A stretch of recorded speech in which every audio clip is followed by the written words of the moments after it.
will effectively be your first assignment on the course. This is a short description, about 500 words, of your journey into social work. So in this video, we will try to address why we ask you to complete this assignment, some guidance on how to complete it, and an indication that you will work on this in class. Go through these things in the classroom and ask you to make notes on the various themes as we go. You may be familiar with this particular little diagram now. It says the full list of modules, shows that you will complete over the 3 years of your course.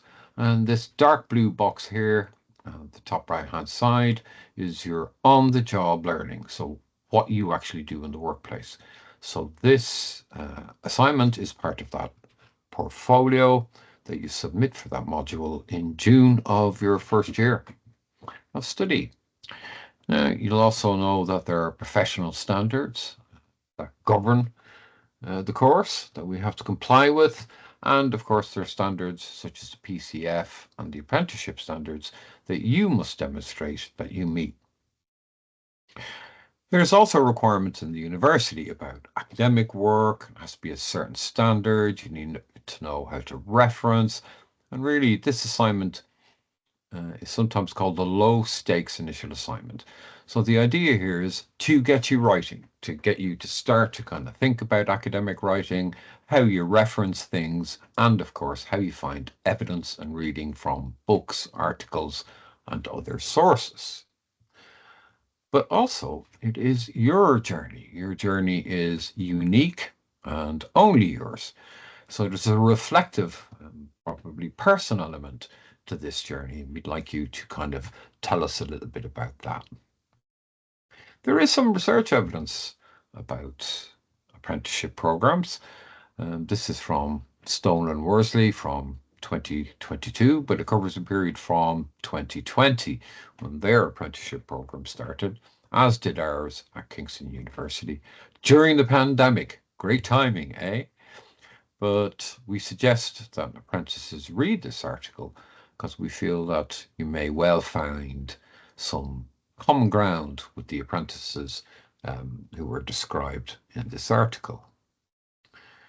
You can find most of the details, in fact, that we will cover on these slides on Canvas. If you go to the assignment tab, that's the second here from top of this list on the left-hand side, you'll come to a page that looks like this, and it will give you some detailed guidance, which we are going to go through now, including the time when you should submit the assignment. There are some examples or exemplars of previous years apprentices who did this task, and you can read about 8 of those, I think, at the present moment. This video, slides, etc., all there on that page. In due course, when you submit your assignment, you'll be clicking this button up here on the top right-hand side, and then you'll be uploading your work. At this stage, this is a draft assignment. That's quite important to note because you will be able to change it before you actually include it in your portfolio in June. So it's a personal statement setting out your journey, 500 words in total. You are allowed to go a little bit over the word count by about 10%, but please don't go over it any more than that. The word count does not include the list of references at the end of your essay.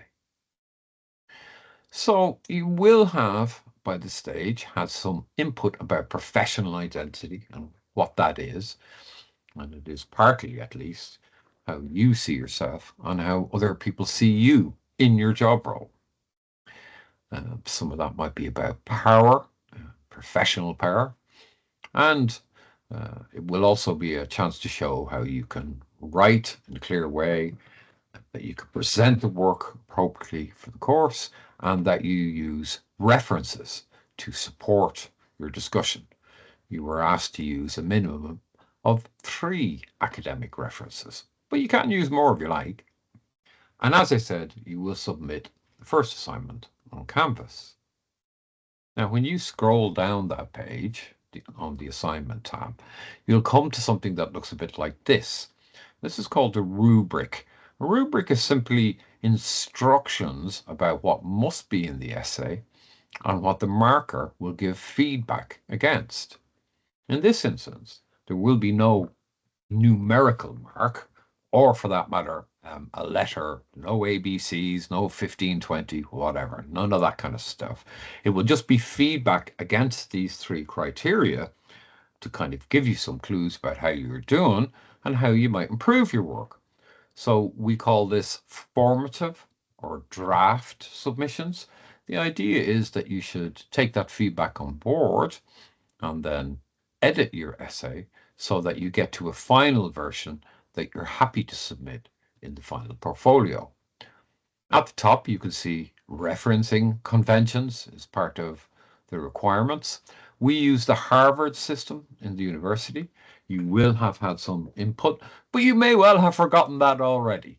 But Harvard and other referencing systems are just skills that you can acquire.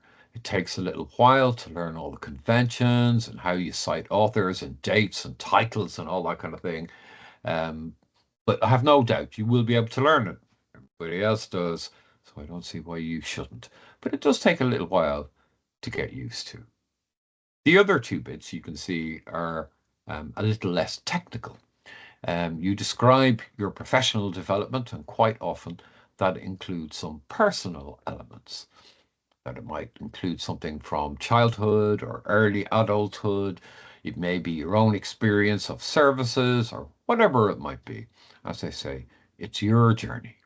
And then you should tell us a little bit about what kind of professional work and what different settings you have done that prepared you for the apprenticeship course and perhaps the employment or the employer that generated the opportunity to apply for it.